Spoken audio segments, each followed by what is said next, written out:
Paz e bem.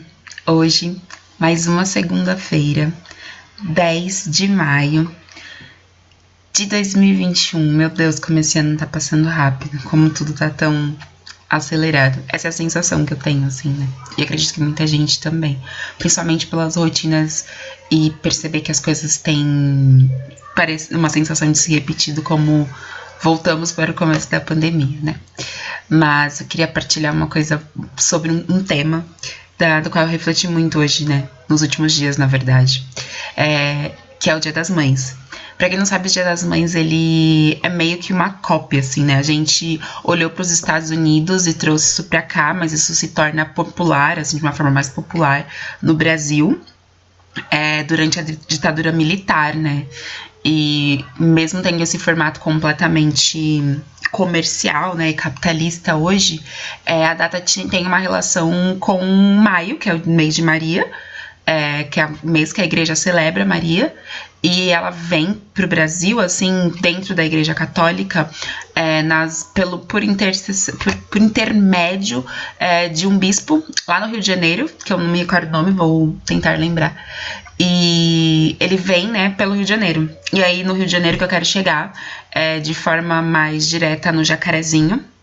Na última semana, a gente viveu um dos maiores massacres, né, maiores chacinas, e exatamente hoje ainda, porque não deu meia-noite quando eu gravo esse vídeo, algumas mães enterraram seus filhos, né, dessas 29 mães que vão celebrar o mês de maio a partir de hoje de forma diferente. Também me remeto às mães de maio que nascem numa retaliação e que outros jovens foram mortos, e que essas mães passaram a celebrar o Dia das Mães de uma forma diferente, né? Do vazio, do silêncio, celebrar a ausência, né? É muito difícil para que a gente, de forma natural ou de forma orgânica, quando um filho morre antes da mãe, mas sobretudo quando esse filho é arrancado dessa mãe.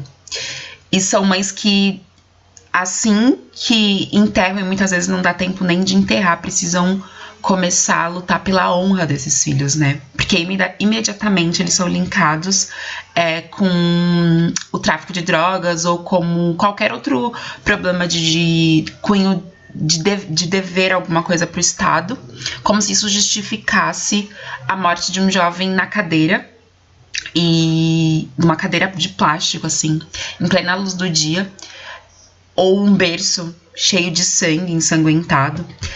E isso sempre me remete para Maria, assim, de uma forma muito forte, no sentido de que ver o corpo do filho mutilado, ver o corpo do filho ser transpassado, assim, essa coisa da paixão mesmo, né? E de uma mãe que vive isso, né? E que precisa viver, estar ali nesse sentido, na espera da ressurreição, de algum momento reencontrar com esse filho, assim. Eu pensei muito, muito, muito nisso hoje, mas sobretudo pensar na maternidade como um lugar sempre de sacrifício, sabe? A maternidade como um lugar não de conversão ou um lugar de escolha. E quando a gente diz, ou alguém diz que não quer ter filho, o quanto isso é um julgamento, assim, né? Enquanto se coloca dentro de um lugar de obrigação, né? E pensar a continuação, né? Dessa perpetuação desse processo de escravidão desses corpos. O Jacarezinho, ele é um território que foi um território quilombola. E é exatamente a perspectiva dessas mães, né? Ainda são as mesmas mães pretas que choram a morte dos seus filhos, assim, que vê o senhorio, que vê o Estado, que vê aqueles que detêm o poder econômico ou social levar a vida desses jovens e corpos negros, assim. São 29 pessoas que atravessam no mínimo a vida de mais 29 e outras 29 e 29.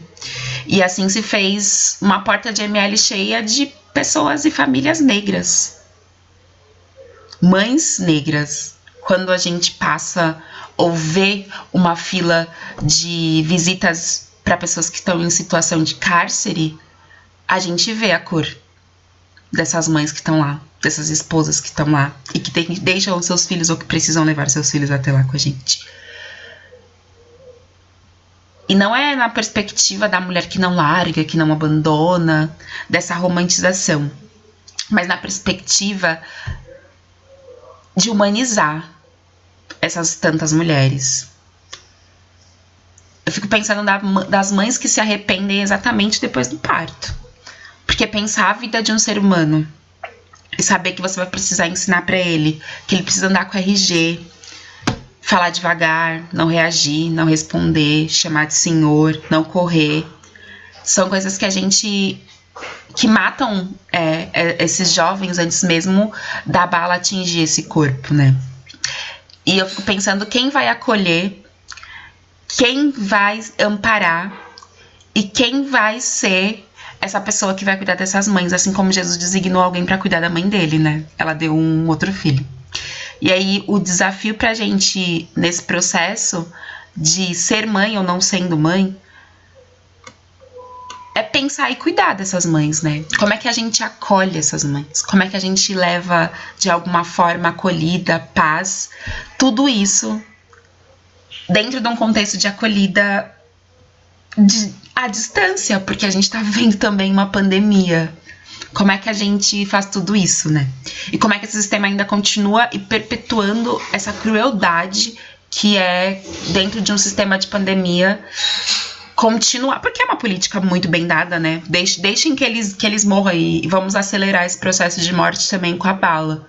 A gente sabe o quanto que essa guerra às drogas, ela é falida e que ninguém nunca entra numa rave atirando. A gente também sabe que isso não elimina de forma nenhuma a questão das drogas. E que nenhum engravatado que de fato está lucrando com tudo isso tem morrido ou tem sofrido algum tipo de retaliação. Essa guerra contra as drogas, ela tem endereço, ela só acontece em um lugar, ela só mata, prende um alvo específico. E esse alvo ainda continua sendo o corpo, que mais se aproxima daquele corpo que foi o corpo mutilado pelos romanos. E se a gente não consegue ainda lidar com tudo isso e de alguma forma sentir isso, tem algum problema com a gente, sabe? O paz e bem que a gente permanece falando não tá sendo paz e bem, né? A gente tá desejando um paz e bem, mas não tá sentindo esse paz e bem. E que isso precisa atravessar a gente, sabe? Eu passei uns momentos tristes, óbvio, pensando e vendo todas aquelas coisas, mas também muito feliz de ver a movimentação, assim, após aquilo, no sentido de que a nossa dor e a nossa revolta precisa ser luta, sabe? E isso me deu muito ânimo para pensar como a gente pode se organizar, né? Eu já faço isso e já acredito que isso faz parte da minha vida e já é o meu jeito de pensar, assim, os movimentos sociais, as lutas populares, as organizações populares, os círculos, né? E as mesas que a gente senta para partilhar o pão, as lutas e as utopias, elas precisam continuar acontecendo de diversas formas. Isso me faz pensar e me atravessa também das diversas mães que me atravessam no cotidiano e desde que eu me entendo por gente na vida comunitária, porque são essas mulheres que sustentam as nossas comunidades, né? E como é que a gente pode, de alguma forma, contribuir, assim, de fato mesmo, ser suporte para essa luta ser maior ainda. E são reflexões mesmo só para pensar, são provocações, assim. Mas são situações que a gente precisa pensar, assim. Falar sobre a questão da guerra, da chacina, do fim da polícia militar, nada disso é novo pra gente. Mas a gente precisa, de alguma forma, conseguir traduzir essa nossa luta também, de alguma forma, nossa luta espiritual, eu digo nesse sentido, né? Como é que a gente se fortalece espiritualmente para continuar, porque a gente não tá parado, a gente permanece fazendo isso, essa resistência, né? Porque existir, eu tenho existido, e muita gente tem permanecido só existindo. Como é que a gente vai sair de resistir para ser feliz, para ter o bem viver, sabe, de fato, para poder vivenciar e sentir esse paz e bem. Eu desejo que a nossa semana ela seja repleta de reza, de oração, de boas energias e de muito carinho para as mães que nos rodeiam, sobretudo para essas mães que ainda vão celebrar esse vazio, essa falta e que precisam de força para lutar pela memória de seus filhos. Paz e bem, ótima semana e a gente se encontra no mês que vem.